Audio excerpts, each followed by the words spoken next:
Good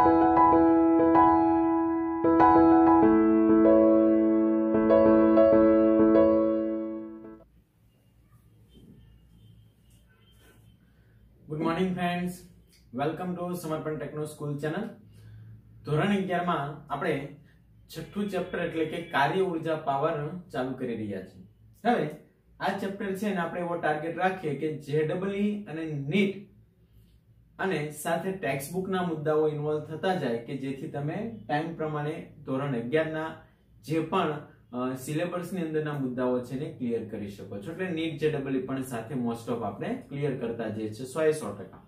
તો સૌપ્રથમ પહેલા કાર્ય ઊર્જા પાવર શીખવું હોય તો આપણે બે સદિશ રાશિઓ લઈએ અને એમાં આપણે અદિશ ગુણાકાર જે છે મિત્રો શીખવાના છે। એટલે આપણો પહેલો જ પોઈન્ટ છે કે બે સદિશ રાશિના અદિશ ગુણાકાર। ખાસ ધ્યાન રાખજો, બે સદિશ રાશિના કેવા ગુણાકાર? તો કે અદિશ ગુણાકાર।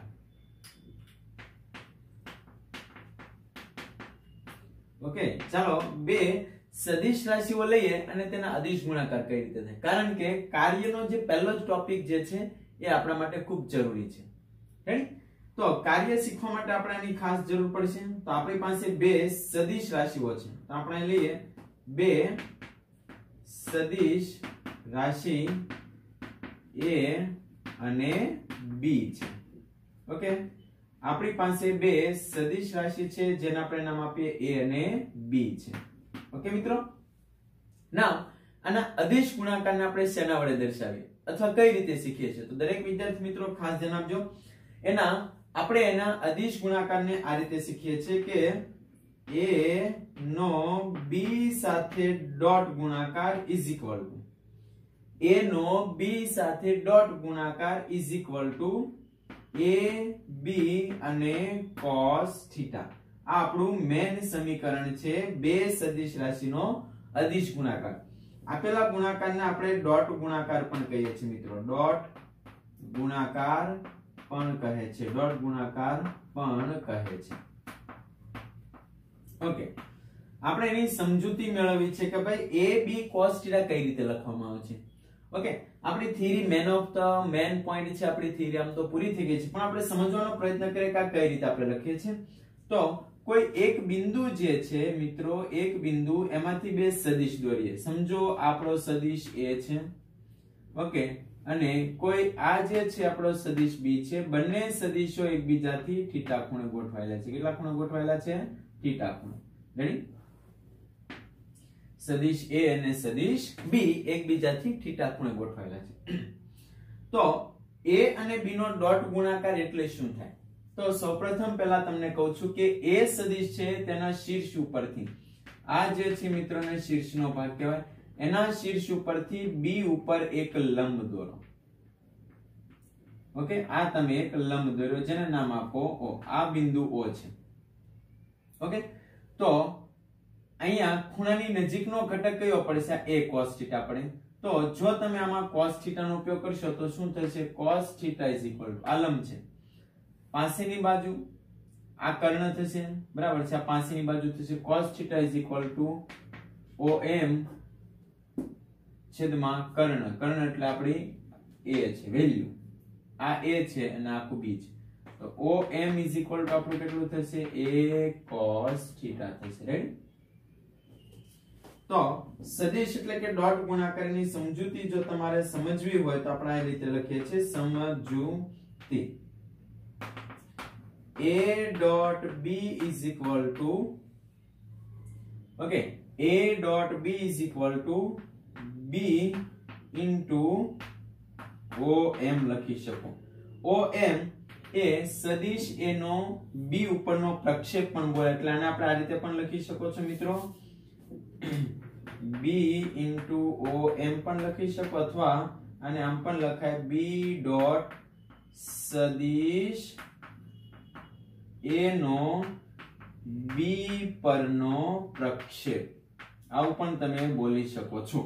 નાઉ OM ની કિંમત અહીં મૂકી દઈએ એટલે આપણું સદિશ A dot B is equal to મળી જશે BA cos થીટા। યસ કે નો?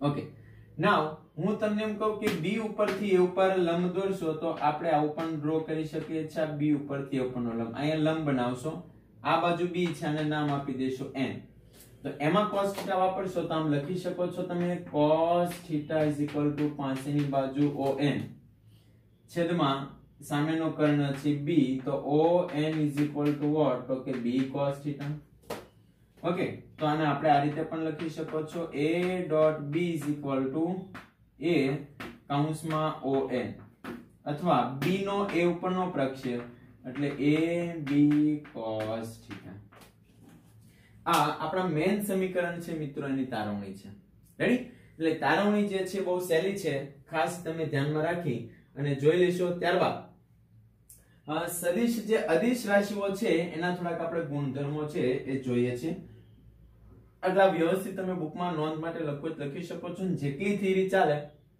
એની તમે નોટ્સ બનાવતા રહેજો કે જેથી તમારે એમસીક્યુ ગણવા હોય તો તમે સાથે સોલ્વ કરી શકો છો ચાલો અહીંયાથી આપણે આગળના મુદ્દામાં જઈએ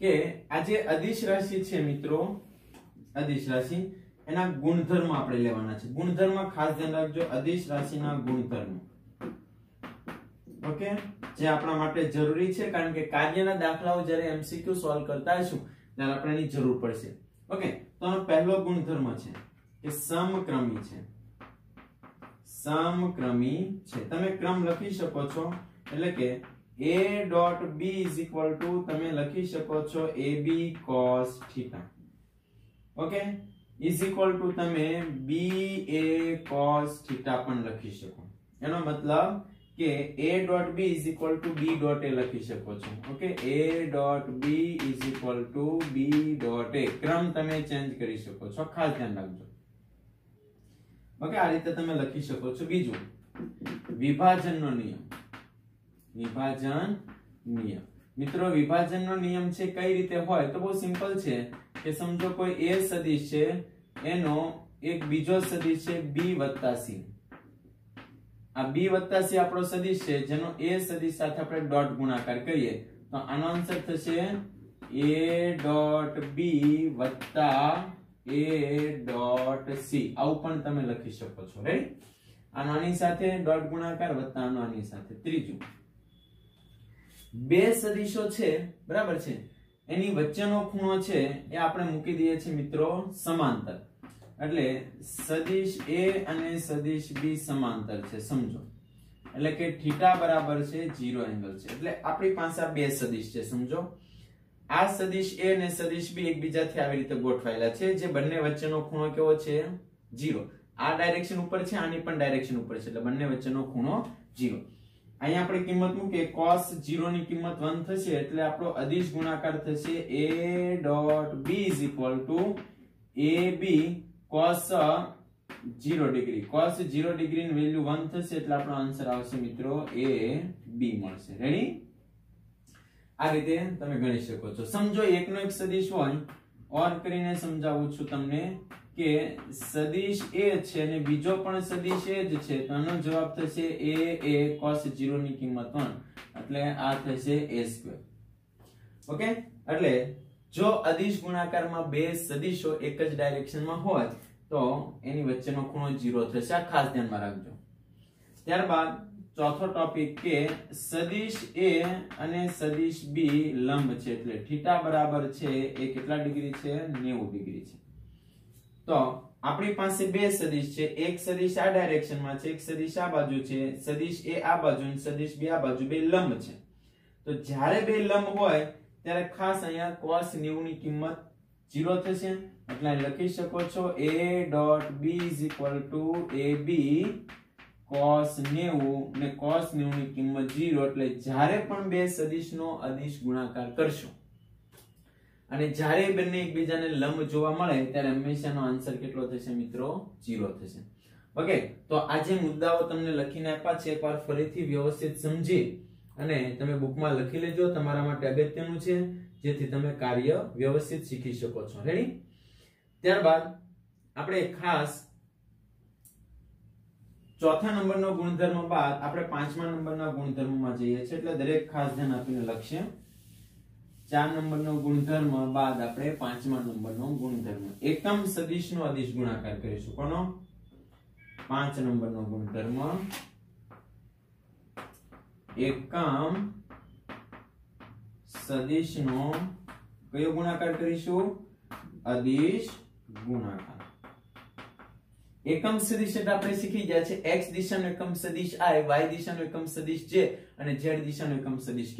તો એકમ સદિશના અદિશ ગુણાકાર કરવા હોય તો આપણે ચલાવીએ કે એકમ સદિશને કઈ રીતે લખાય. તો સમજો i સદિશ છે એનો i સાથે i એટલે એક ડાયરેક્શનમાં, આ પણ એક ડાયરેક્શનમાં, એટલે બંને વચ્ચેનો ખૂણો કેવો થશે?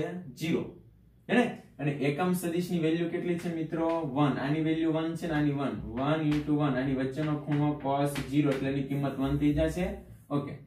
નાઉ j અને j આ પણ y દિશામાં છે અને k અને k આ પણ બંને y દિશામાં, z દિશામાં છે. તો જો બે સદિશ એક દિશામાં હોય તેની વચ્ચેનો ખૂણો 0 હોય તો એની વેલ્યુ 1 થશે. હું એમ પૂછું i અને j અને k તથા k અને i આની વેલ્યુ કેટલી થાય મિત્રો? 0. કેમ? તો કે i અને j. ઓકે. નાઉ j અને k ડાયરેક્શન, k અને i ડાયરેક્શન, આ બધા ખૂણા છે 90 ના ખૂણા થાય.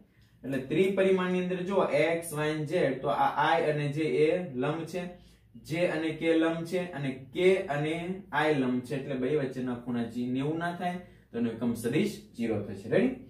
નાઉ 6 નંબરનો ટોપિક કે બે સદિશ આપ્યા છે તો એના ઘટકોનો અદિશ ગુણાકાર. બે સદિશ છે, બે સદિશના ઘટકોનો અદિશ ગુણાકાર કઈ રીતે થાય? અદિશ ગુણાકાર. તો ચાલો બહુ સહેલો છે. મારી પાસે એક આપ્યું છે પહેલો સદિશ axi તથાનો બીજો ઘટક છે ayj તથાનો ત્રીજો ઘટક છે azk. સદિશ b છે એના ઘટકો પાડશો ઝડપથી. bxi byj bzk. યસ કે નો? નાઉ a અને b નો ગુણાકાર કરવો છે મિત્રો. તો હમણાં જ કીધું i નો i સાથે ગુણાકાર થાય, j નો j સાથે ને k નો k સાથે. બાકીના જે i નો j સાથે આનો k સાથે 0 થશે. આનો આની સાથે ગુણાકાર થાય એટલે લખાય ax bx.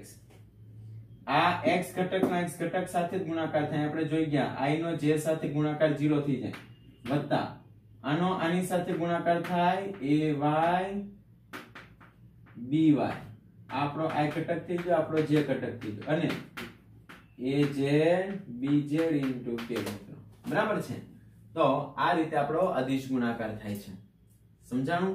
તો ખાસ ધ્યાનમાં રાખી આ 6 પ્રોપર્ટી અને લાસ્ટ પ્રોપર્ટી છે એ આપણે એના ગુણધર્મમાં લખી દઈએ છીએ. તો દરેક મિત્રો ખાસ ધ્યાન રાખીને જોશે. 7મી પ્રોપર્ટી એટલે એનો 7મો ગુણધર્મ છે કે બે અદિશ રાશિ વચ્ચેનો ખૂણો. બે અદિશ રાશિ વચ્ચેનો ખૂણો. ચાલો, બે અદિશ ભૌતિક રાશિ છે તેની વચ્ચેનો ખૂણો આપણે કઈ રીતે માપવો? તો હમણાં જ આપણે લખી જાય કે ભાઈ સાહેબ a અને b આપ્યું છે તો એનો જવાબ થાય ab cos θ. નાઉ cos θ ને કરતા બનાવો અને a.b નો ગુણાકાર કરો, છેદમાં a નું મૂલ્ય લઈ લો અને b નું મૂલ્ય લઈ લો. ઓકે. એટલે હમણાં જ લખી જતા ને a નો b સાથે ગુણાકાર કઈ રીતે કર્યો હતો? તો કે x નો x સાથે ઘટકનો ગુણાકાર કર્યો હતો, y નો y સાથે ઘટકનો અને z નો z સાથેનો ઘટક, છેદમાં a નું મૂલ્ય. a સદિશ હતો એ કોનો બન્યો હતો? x નો વર્ગ, ay નો વર્ગ અને az નો વર્ગ, ત્રણેય ઘટકના વર્ગના સરવાળાનું વર્ગમૂળ. b નું મૂલ્ય કેટલું હતું? તો કે bx નો વર્ગ વત્તા by નો વર્ગ વત્તા bz નો વર્ગ. સમીકરણ છે એ મિત્રો અઘરું નથી. આ જે છે એ આપણો cos θ ઘટક છે. રેડી? હવે તમને બે સદિશ રાશિઓ આપે એનો ફટાફટ ગુણાકાર કરતા જાઓ, ઉપરનું પદ છેદમાં નીચેનું આપણે મૂલ્ય મેળવી લઈએ છીએ. આ રીતે આપણે ઘટકનો ગુણાકાર કરી અને એની વચ્ચેનો ખૂણો પણ મેળવી શકીએ છીએ. તો ફટાફટ અદિશ ગુણાકાર છે, બહુ સહેલો ટોપિક છે, એ આવડશે તો સેમ ટુ સેમ આપણું કાર્ય છે. તો ચાલો આપણે ચેપ્ટરની શરૂઆત એટલે કાર્યના ટોપિકમાં જઈએ છીએ. ચાલો, આપણો અગત્યનો ટોપિક છે કે કાર્ય. ઓકે. કાર્ય ઊર્જા પાવરમાં આપણે પહેલું શીખીએ છીએ કાર્ય એટલે શું થશે? વર્ક. કાર્યને આપણે કહીએ છીએ વર્ક. એમાં પહેલો જ પોઈન્ટ આપણે ભણીએ છીએ કે અચળ બળ દ્વારા થતું કાર્ય. અચળ બળ દ્વારા થતું કાર્ય કોને કહેવાય? અચળ. અચળ એટલે મિત્રો એક સરખું બળ આપવામાં આવે અને કાર્ય કેટલું થશે. ઓકે, સૌપ્રથમ પહેલા તો આપણે વ્યાખ્યા આપીને સમજાય કે કોઈ પદાર્થ છે. શું છે મિત્રો? કોઈ પદાર્થ છે. પદાર્થ ઉપર બાહ્ય બળ લગાડવામાં આવે, બરાબર છે, અને પદાર્થનું છે એ સ્થાનાંતર થતું હોય. સ્થાનાંતર છે કઈ દિશામાં થતું હોય તો કે લંબ સિવાયની કોઈ દિશામાં એનું સ્થાનાંતર થતું હોય. સમજો, પદાર્થ ઉપર મેં બાહ્ય બળ F લગાવ્યું. બળ લગાડતાનું લંબ સ્થાનાંતર એટલે કે આ બાજુ સ્થાનાંતર ન થવું જોઈએ. બળ લગાડતા એ કોઈ પણ સમક્ષિતિજ દિશામાં સ્થાનાંતર થવું જોઈએ. ઓકે, તો તમે કાર્ય કર્યું છે એવું કહેવાય. તો આપણે લખી દઈએ છીએ કાર્ય એટલે શું થશે. તો અહીં આપણે લખીએ પદાર્થ પર શું લગાડતા? બાહ્ય બળ લગાડતા લંબ સિવાયના કોઈ ખૂણે, લંબ સિવાયની કોઈ પણ દિશામાં શું થાય મિત્રોનું?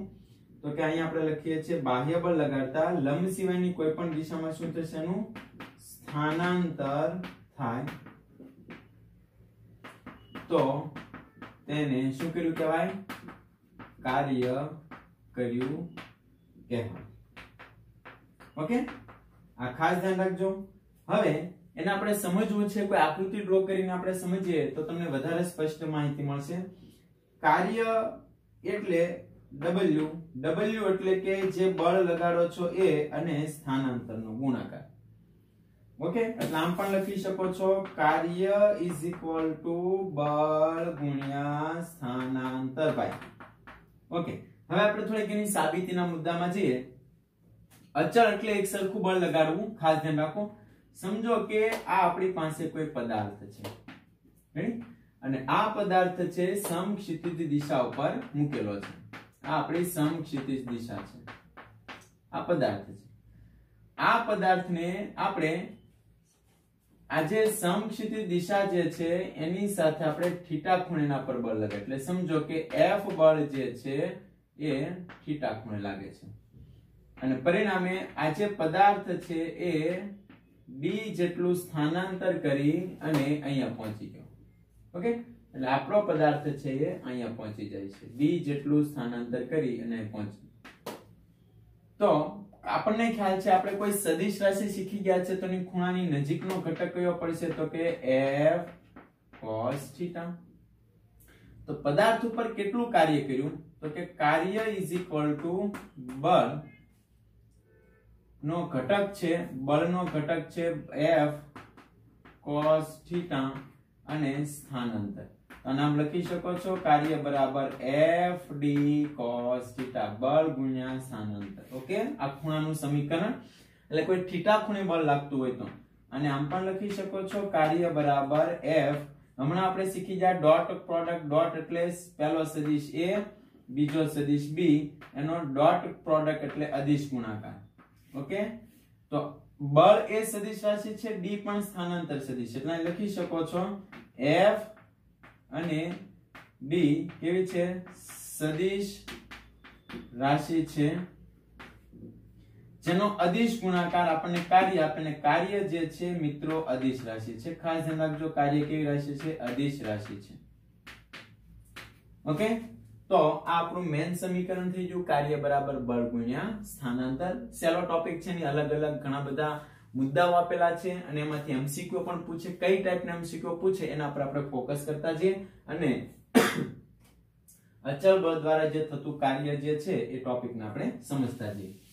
તો આજે આપણે સમીકરણ લખી ગયા છે એના આધારિત આપણે થોડુંક લખીએ અને સમજીએ મિત્રો. ખાસ ધ્યાન આપજો, આપણું ઉદાહરણ પહેલું જ આના આધારિત છે. પહેલા તો તમને થોડાક મુદ્દાઓ જે છે કાર્યનો અદિશ રાશિ છે એનો એકમ શું થશે ને એનું પારિમાણિક સૂત્ર બનાવી દઈએ.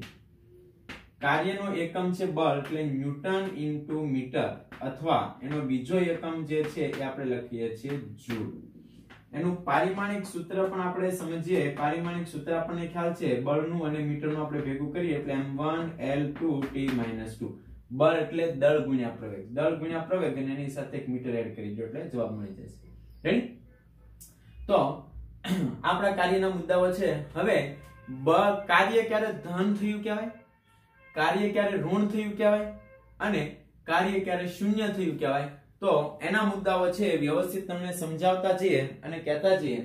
અને ખાસ ધ્યાન રાખજો કાર્ય ક્યારે થયું કહેવાય. આપણે એક નોંધ લખીએ છીએ મિત્રો એટલે તમને સમજાશે. કાર્ય ક્યારે થયું કહેવાય. ક્વેશ્ચન તમારે પૂછવાનો કે કાર્ય ક્યારે થયું કહેવાય. એક તો ખાસ ધ્યાન રાખજો બળ લાગવું જરૂરી છે. બળ લાગવું જરૂરી છે. બળ ન લાગે તો બળ શૂન્ય હોય તો કાર્ય શૂન્ય થશે. બીજું કે બળની દિશામાં શું થવું જરૂરી છે તો કે બળની દિશામાં સ્થાનાંતર થવું જરૂરી છે. ઓકે, એટલે બળ પણ લાગવું જરૂરી છે અને સ્થાનાંતર પણ થવું જરૂરી છે.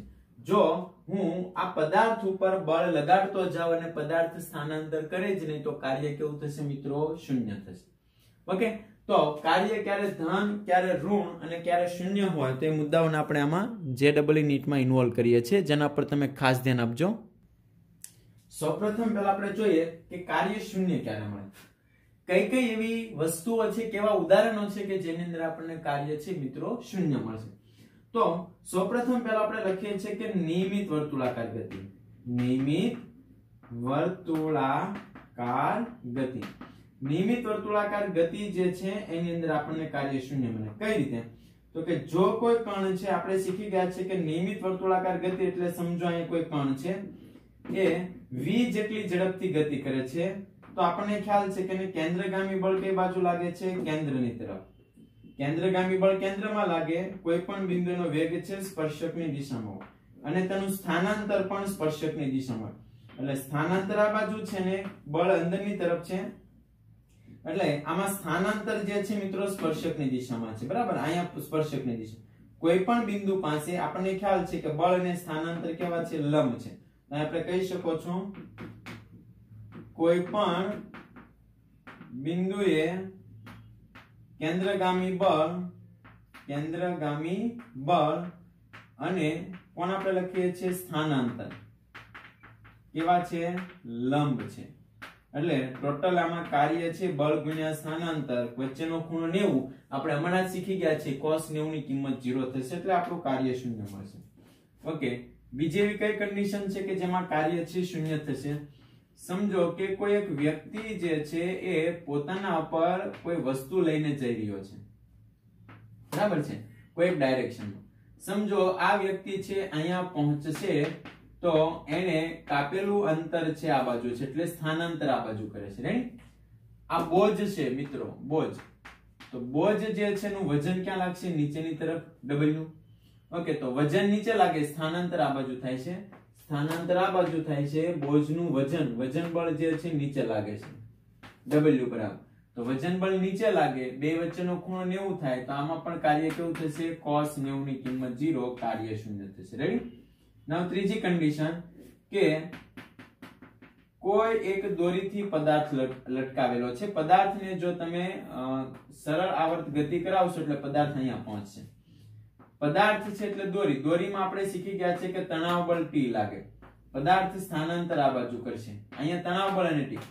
તણાવ બળ અને સ્થાનાંતર એકબીજાને લંબ છે. લંબ એટલે 90 નો ખૂણો મિત્રો થાય. 90 ના ખૂણે હોય એટલે W બરાબર પણ કેવું થશે? 0 થશે.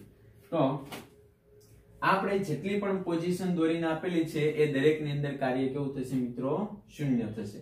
રેડી? આવા MCQ તમને પૂછી શકે છે એટલે ખાસ તમે ધ્યાનમાં રાખજો. હવે કાર્ય ધન ક્યારે થયું કહેવાય? ઓકે, કાર્ય ધન ક્યારે થયું કહેવાય? તો સિમ્પલ ટોપિક છે આપણી પાસે. કાર્ય ધન ક્યારે મળે આપણને? ઓકે, તો આ પદાર્થ છે. સમજો કે કોઈ પદાર્થ આપણી પાસે અહીં આપેલો છે અને પદાર્થ ઉપર બળ લગાડતા F.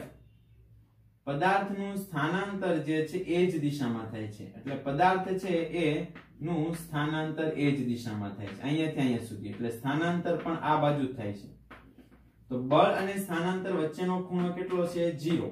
તો આપણને ખબર છે કાર્ય બરાબર બળ ગુણ્યા સ્થાનાંતર cos 0 ની કિંમત 1.